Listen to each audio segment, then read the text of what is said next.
All India rank 23,562 ഒരു government MBBS seat ലഭിച്ചിട്ടുണ്ട്. കേരളത്തിൽ ഒരു ഗവൺമെന്റ് MBBS സീറ്റ് ലഭിക്കുന്നത് 22,529 റാങ്കിനാണ്. 864 റാങ്കിന് മാത്രമാണ് കേരളത്തിലെ ഒരു ഗവൺമെന്റ് മെഡിക്കൽ കോളേജിൽ അവസാനമായിട്ട് സീറ്റ് ലഭിക്കുന്നത്. പക്ഷേ ഹായ് എവരിവൺ, സോ നമ്മൾ കാത്തിരുന്ന നീറ്റ് റിസൾട്ട് അങ്ങനെ ഇന്ത്യയുടെ സൈറ്റിൽ പബ്ലിഷ് ചെയ്തിട്ടുണ്ട്. ഇനി നമുക്ക് അറിയേണ്ടത് നമ്മുടെ കേരള റാങ്കും കാര്യങ്ങളാണ്. അതിന് കുറച്ച് ടൈം എടുക്കും. ആൻഡ് അലോട്ട്മെന്റ് പ്രോസസ്സുകളെ കുറിച്ച് നിങ്ങൾ അറിയണം. അപ്പോൾ നിലവിൽ നിങ്ങൾക്ക് കിട്ടിയിരിക്കുന്നത് നിങ്ങളുടെ ഓൾ ഇന്ത്യ റാങ്ക് ആണ്. ആ ഓൾ ഇന്ത്യ റാങ്ക് അനുസരിച്ച് നിങ്ങൾക്കൊരു ഗവൺമെന്റ് MBBS സീറ്റ് ഇന്ത്യയിൽ എവിടെയെങ്കിലുമോ കേരളത്തിലോ കിട്ടാൻ സാധ്യതയുണ്ടോ എന്നുള്ളൊരു കാര്യമാണ് ഇന്ന് നമ്മൾ ഡിസ്കസ് ചെയ്യുന്നത്. അതിൽ 2023 അനലിറ്റിക്സ് വെച്ചാണ് നമ്മൾ നോക്കുന്നത്. കാരണം 2024 കമ്പാരിറ്റീവ്ലി വളരെ ഈസി ആയിരുന്നു. ആ സ്കോർ കമ്പയർ ചെയ്യാൻ നമുക്കൊരു ബുദ്ധിമുട്ടുണ്ട്. സോ മക്കളെ, നിങ്ങൾ മനസ്സിലാക്കേണ്ട കാര്യം, ഇപ്പോൾ വന്നിരിക്കുന്നത് ഓൾ ഇന്ത്യ റാങ്ക് ആണെന്ന് ഞാൻ പറഞ്ഞു. അതായത് ഇന്ത്യയിലെ വിവിധ സംസ്ഥാനങ്ങളിൽ നീറ്റ് ക്വാളിഫൈഡ് ആയിട്ടുള്ള മുഴുവൻ സ്റ്റുഡൻസിലും നിങ്ങളുടെ റാങ്ക് എത്രയാണ്, അതാണ് ഓൾ ഇന്ത്യ റാങ്ക്. ഈ ഓൾ ഇന്ത്യ റാങ്കിന്റെ ബേസിലാണ് എയിംസ് പോലത്തെ ഇൻസ്റ്റിറ്റ്യൂട്ടുകളിൽ അലോട്ട്മെന്റ് നടക്കുന്നത്. അതേപോലെ അലോട്ട്മെന്റ് പ്രോസസ് രണ്ട് തരത്തിലുണ്ട്. അത് ആദ്യം ഞാൻ നിങ്ങൾക്ക് വളരെ ബ്രീഫായിട്ട് പറഞ്ഞു തരാം. ഒരുപാട് ഡീറ്റെയിൽ ആയിട്ട് പറയേണ്ടതുണ്ട്. അത് നമുക്ക് പോകെ പോകെ പറയാം. ഇപ്പൊ നമ്മുടെ റാങ്ക് വെച്ചുള്ള സാധ്യതയായിരിക്കും നിങ്ങൾക്ക് അറിയേണ്ടത്. അതിനു മുൻപ് നിങ്ങൾ ബേസിക് ആയിട്ട് മനസ്സിലാക്കേണ്ട ഒരു ചെറിയ കാര്യം പറയുകയാണ്. ഇന്ത്യയിലെ വിവിധ ഗവൺമെന്റ് മെഡിക്കൽ കോളേജുകളുടെ 100% സീറ്റുകളിൽ 85% സ്റ്റേറ്റ് മെറിറ്റിലേക്കും 15% ഓൾ ഇന്ത്യ കോട്ടയിലേക്കും റിസർവ്ഡ് ആണ്. എന്ന് വെച്ചാൽ ഇത്രയേ ഉള്ളൂ. ഒരു മെഡിക്കൽ കോളേജിൽ 100 സീറ്റ് ഉണ്ടെങ്കിൽ അതിൽ 15 സീറ്റ് എങ്ങോട്ടേക്കാണ്? ഓൾ ഇന്ത്യ കോട്ടയിലേക്കാണ്. ആൻഡ് ബാക്കി വരുന്ന 85 സീറ്റുകൾ അവിടുത്തെ സ്റ്റേറ്റിന് അവകാശപ്പെട്ടതാ. സ്റ്റേറ്റ് മെറിറ്റ് വഴിയായിരിക്കും ആ സീറ്റ് ഫില്ല് ചെയ്യപ്പെടുക. എന്ന് വെച്ചാൽ ഈ 15% സീറ്റുകളിലേക്ക് 100 ആണെങ്കിൽ 15 സീറ്റുകളിലേക്ക് ആർക്ക് വേണമെങ്കിലും അപ്ലൈ ചെയ്യാം. ഇന്ത്യയിലെ വിവിധ സംസ്ഥാനങ്ങളിലെ നീറ്റ് ക്വാളിഫൈഡ് ആയിട്ടുള്ള എല്ലാ സ്റ്റുഡൻസിനും അപ്ലൈ ചെയ്യാം. കേരളത്തിന് വെളിയിൽ ഗവൺമെന്റ് മെഡിക്കൽ കോളേജുകളുണ്ട്. ആ ഗവൺമെന്റ് മെഡിക്കൽ കോളേജുകളുടെയും 15% seat all India quota reserved ആണ്. അവിടേക്ക് നിങ്ങൾക്ക് അപ്ലൈ ചെയ്യാം. കേരളത്തിലെ സ്റ്റുഡൻസിന് അപ്ലൈ ചെയ്യാം. ഏത് സംസ്ഥാനത്തിലെ സ്റ്റുഡൻസിനും അപ്ലൈ ചെയ്യാം. കേരളത്തിൽ 12 ഗവൺമെന്റ് മെഡിക്കൽ കോളേജുകളുണ്ട്. ഈ ഗവൺമെന്റ് മെഡിക്കൽ കോളേജുകളിലും 15% seat all India quota reserved ആണ്. ഇന്ത്യയിലെ ഏത് സ്റ്റേറ്റിലെയും കുട്ടിക്ക് ആ 15%ത്തിലേക്ക് അപ്ലൈ ചെയ്യാം. ക്ലിയർ അല്ലേ? ബാക്കി വരുന്ന 85% എന്ന് പറയുന്നത് ഓരോ സംസ്ഥാനങ്ങൾക്ക് മാത്രം അവകാശപ്പെട്ടതാ. ഇപ്പൊ കേരളത്തിന്റെ ക്രൈറ്റീരിയ കാണും, വേറെ തമിഴ്നാട് എടുത്താൽ അതിന്റെ ക്രൈറ്റീരിയ അനുസരിച്ച് അത് സാറ്റിസ്ഫൈ ചെയ്യുന്ന, ചിലപ്പോൾ അവിടെ ജനിച്ചു വളർന്ന കുട്ടികളായിരിക്കും, അല്ലെങ്കിൽ എത്ര വർഷമാണ് നിങ്ങൾ അവിടെ സ്കൂളിംഗ് നടത്തിയത്. അങ്ങനെ ഓരോ സ്റ്റേറ്റിനും ഓരോ ക്രൈറ്റീരിയ. ആ ക്രൈറ്റീരിയ സാറ്റിസ്ഫൈ ചെയ്യുന്ന നീറ്റ് ക്വാളിഫൈഡ് ആയിട്ടുള്ള കുട്ടികൾക്കായിരിക്കും ഈ 85% സ്റ്റേറ്റ് മെറിറ്റിലേക്ക് അപ്ലൈ ചെയ്യാൻ പറ്റുക. അപ്പൊ നിങ്ങൾക്ക് കേരളത്തിലെ 85% സീറ്റുകൾ സേഫ് ആയിട്ട് അവിടെയുണ്ട്. ബട്ട് ബാക്കി 15ലേക്ക് എവിടുന്ന് വേണമെങ്കിലും ഇന്ത്യയിലെ ഏത് സ്റ്റേറ്റിലെ കുട്ടികൾക്കും അപ്ലൈ ചെയ്യാം. ആ ഒരു കാര്യം മനസ്സിലായല്ലോ? അതാണ് ഓൾ ഇന്ത്യ കോട്ടയും അതേപോലെ സ്റ്റേറ്റ് മെറിറ്റും. ഓക്കെ, ആദ്യം നമ്മൾ ഡിസ്കസ് ചെയ്യാൻ പോകുന്നത് ഓൾ ഇന്ത്യ കോട്ടയുടെ ലാസ്റ്റ് റാങ്കാ. കാരണം ആദ്യം നടക്കാൻ പോകുന്ന അലോട്ട്മെന്റ് അതാണ്. നിങ്ങൾക്ക് ഇപ്പോൾ കിട്ടിയ നിങ്ങളുടെ നീറ്റ് സ്കോറും കാര്യങ്ങളും ഒക്കെ കേരള എൻട്രൻസ് കമ്മീഷണറുടെ വെബ്സൈറ്റിലേക്ക് നിങ്ങൾ അപ്ലോഡ് ചെയ്ത് കൊടുക്കണം. അതിനുള്ള ടൈം വരുമ്പോൾ നമ്മളത് അപ്ലോഡ് ചെയ്ത് കൊടുക്കും. ആ സ്കോറിന്റെ ബേസിലായിരിക്കും കേരള റാങ്ക് അദ്ദേഹം ഡിസൈഡ് ചെയ്യുക. കേരള റാങ്ക് നിങ്ങൾക്ക് ലിസ്റ്റ് പ്രിപ്പയർ ചെയ്ത് സൈറ്റിൽ അവൈലബിൾ ആക്കി തരും. ആ കേരള റാങ്കിന്റെ ബേസിലായിരിക്കും കേരളത്തിലെ 12 ഗവൺമെന്റ് മെഡിക്കൽ കോളേജുകളിൽ അലോട്ട്മെന്റ് നടക്കുക. അപ്പോഴും ആ 15% സീറ്റ് അവിടെ ഒഴിച്ചു വെച്ചിരിക്കുക. അത് ഓൾ ഇന്ത്യ കോട്ട വഴിയാണ്. യെസ്, അപ്പോൾ ഇന്ത്യയിലെ ഏതെങ്കിലും ഒരു സംസ്ഥാനത്തെ ഗവൺമെന്റ് മെഡിക്കൽ കോളേജിൽ ഒരു ഗവൺമെന്റ് സീറ്റ് നിലവിലെ നിങ്ങളുടെ റാങ്ക് വെച്ച് നിങ്ങൾക്ക് കിട്ടുമോ ഇല്ലയോ എന്നുള്ളത് നമുക്കൊന്ന് നോക്കാം. അപ്പോൾ 2023 4 റൗണ്ടുകളാണ് ഓൾ ഇന്ത്യ കോട്ട അലോട്ട്മെന്റ് പ്രോസസ്സിലുള്ളത്. 4ാമത്തെ റൗണ്ട് സ്ട്രേ വേക്കൻസി റൗണ്ടാണ്. ഒഴിവുള്ള സീറ്റുകൾ മാത്രമാണ് അവിടെ ഫില്ല് ചെയ്യപ്പെടുക. യെസ്, അപ്പോൾ ഓപ്പൺ വിഭാഗത്തിൽ റൗണ്ട് 1-ൽ 19,396 അഡ്മിഷൻ ലഭിച്ചത്. ഓപ്പൺ കാറ്റഗറി എന്ന് വെച്ചാൽ യാതൊരു റിസർവേഷനും ഇല്ലാത്ത കാറ്റഗറി. ഓക്കെ, അപ്പോൾ 19,396 റൗണ്ട് 2 കഴിഞ്ഞു, റൗണ്ട് 3 കഴിഞ്ഞു.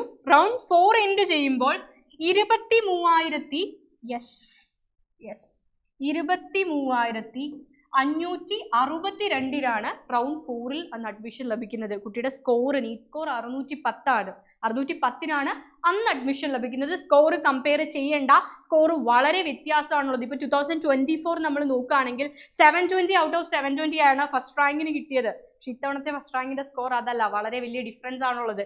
Yes, okay. അടുത്തത് ജനറൽ EWS ആണ്. മുന്നോക്ക സമുദായത്തിൽ സാമ്പത്തികമായി പിന്നോക്കം നിൽക്കുന്ന ഇക്കണോമിക്കലി വീക്കർ സെഷനെ പറ്റിയാണ് പറയുന്നത്. സോ അവർക്ക് 21,591 ഓൾ ഇന്ത്യ റാങ്കിന് റൗണ്ട് 1-ൽ അഡ്മിഷൻ ലഭിച്ചു. റൗണ്ട് 4 എൻഡ് ചെയ്യുമ്പോൾ 25,005-നാണ് ഓൾ ഇന്ത്യ റാങ്ക് 25,005-നാണ് അവസാനമായിട്ട് ഇന്ത്യയിലെ ഏതെങ്കിലും ഒരു ഗവൺമെന്റ് മെഡിക്കൽ കോളേജിൽ അഡ്മിഷൻ ലഭിക്കുന്നത്. ആൻഡ് OBC കാറ്റഗറി നമ്മൾ എടുക്കുകയാണെങ്കിൽ OBCയിൽ വരുന്ന ഒരുപാട് കാറ്റഗറികളുണ്ട്. ഈഴവ മുസ്ലിം കാറ്റഗറീസ് ഒക്കെ OBCയുടെ അണ്ടറിൽ വരുന്നതാണ്. അപ്പോൾ OBC കാറ്റഗറിയിൽ റൗണ്ട് 1-ൽ 19,977-ന് ഗവൺമെന്റ് സീറ്റ് ലഭിച്ചു. 23,575-നാണ് റൗണ്ട് 4 എൻഡ് ചെയ്യുമ്പോൾ അഡ്മിഷൻ ലഭിക്കുന്നത് ഏതെങ്കിലും ഒരു ഗവൺമെന്റ് സീറ്റിൽ. അപ്പോഴത്തെ ഇതിൽ നോക്കുമ്പോൾ സീറ്റുകളിൽ ഒരുപാട് വർധനവ് വന്നിട്ടുണ്ട്. സോ കുറച്ചുകൂടെ റാങ്കുകാർക്ക് എക്സ്പെക്ട് ചെയ്യാം, നമുക്കൊരു ഗവൺമെന്റ് സീറ്റ് എക്സ്പെക്ട് ചെയ്യാം. SC കാറ്റഗറി നോക്കുകയാണെങ്കിൽ 1,13,000 ഓൾ ഇന്ത്യ റാങ്ക് 1,13,000 അഡ്മിഷൻ ലഭിച്ചു. ആൻഡ് റൗണ്ട് 4 എൻഡ് ചെയ്യുമ്പോൾ 1,28,978-നാണ് അവസാനമായിട്ട് അഡ്മിഷൻ ലഭിക്കുന്നത്. ST കാറ്റഗറി എടുക്കുകയാണെങ്കിൽ 1,41,071-നാണ് റൗണ്ട് 4 എൻഡ് ചെയ്യുമ്പോൾ 1,68,853-ക്ക് അഡ്മിഷൻ ലഭിച്ചിട്ടുണ്ട്. ഇതാണ് ഓൾ ഇന്ത്യ കോട്ടയുടെ ഓരോ കാറ്റഗറിയുടെയും കണക്കുകൾ നമ്മൾ വെച്ച് നോക്കുകയാണെങ്കിൽ 300-ലധികം ഗവൺമെന്റ് മെഡിക്കൽ കോളേജുകളാണുള്ളത്. ഇനി കേരളത്തിലുള്ള 12 government medical college, Calicut, Trivandrum, Thrissur പോലത്തെ കേരളത്തിലെ ഗവൺമെന്റ് മെഡിക്കൽ കോളേജുകളിൽ കിട്ടിയ കുട്ടികളുടെ കണക്കാണ്.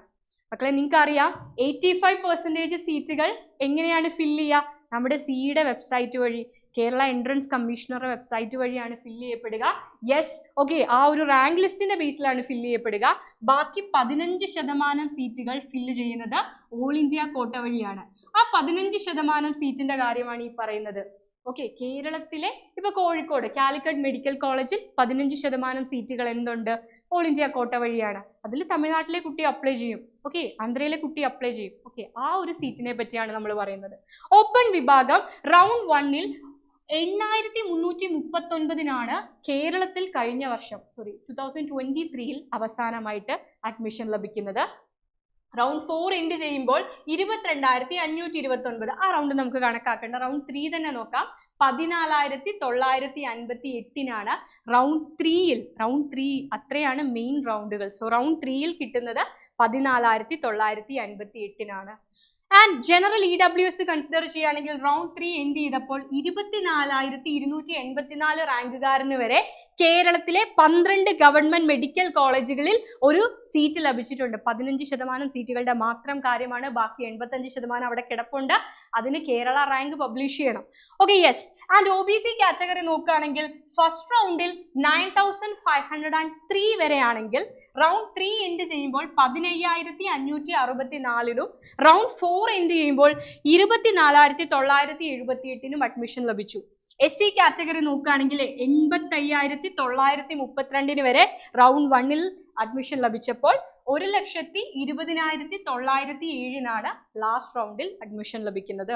ST കാറ്റഗറി എടുക്കുകയാണെങ്കിൽ 1,29,975-നാണ് ഫസ്റ്റ് റൗണ്ടിൽ അഡ്മിഷൻ ലഭിക്കുന്നതെങ്കിൽ 1,52,748-നാണ് സ്ട്രേ വേക്കൻസി റൗണ്ടിൽ അഡ്മിഷൻ ലഭിക്കുന്നത്.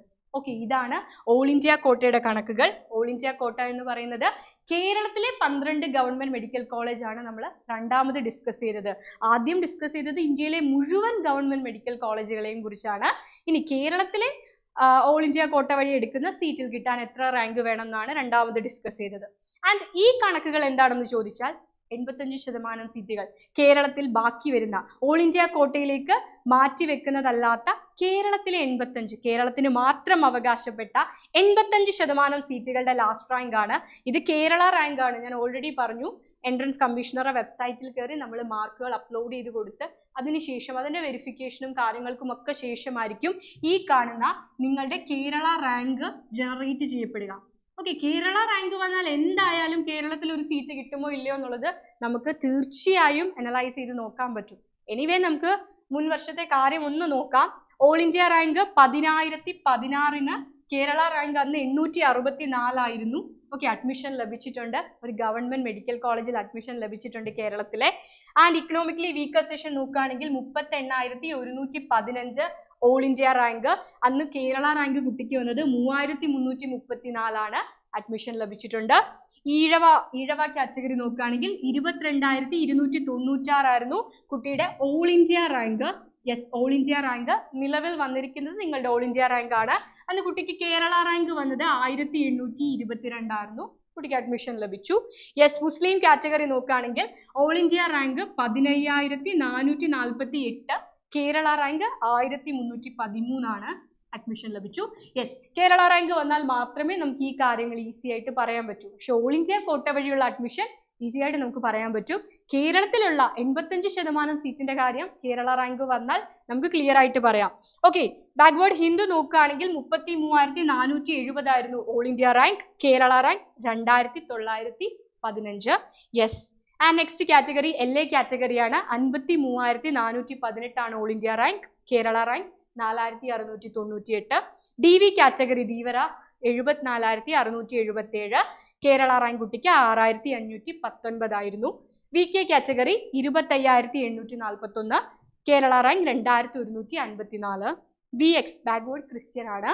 ഓൾ ഇന്ത്യ റാങ്ക് 38,091, കേരള റാങ്ക് 33,331. And KU category all India rank 1,86,075, Kerala rank 14,530. Yes, KN category നോക്കുകയാണെങ്കിൽ 1,06,001, കേരള റാങ്ക് 9,025 അഡ്മിഷൻ ലഭിച്ചു. SC category 1,66,793, Kerala rank 13,377. ST category നോക്കുകയാണെങ്കിൽ 3,31,233, കേരള റാങ്ക് 21,657. സോ ഇത്രയുമാണ്. ഇത് നമ്മൾ ഇപ്പൊ അനലൈസ് ചെയ്യാറായിട്ടില്ല, നമുക്ക് കേരള റാങ്ക് വന്നതിന് ശേഷം മാത്രമേ തീരുമാനിക്കാൻ പറ്റൂ. സോ എനിവേ ഇത്രയും കാര്യങ്ങളൊന്ന് മനസ്സിൽ വെച്ചേക്കുക. ഇനി നമുക്ക് അലോട്ട്മെന്റ് പ്രോസസ്സിനെ കുറിച്ചും നിങ്ങൾക്ക് അതിന് മുൻപ് തയ്യാറാക്കി വെക്കേണ്ട ഡോക്യുമെന്റ്സിനെ കുറിച്ചും ഒക്കെ ഡീറ്റെയിൽഡ് ആയിട്ട് ഡിസ്കസ് ചെയ്യാനുണ്ട്. നമുക്ക് വീണ്ടും മീറ്റ് ചെയ്യാം. Stay tuned. ബൈ.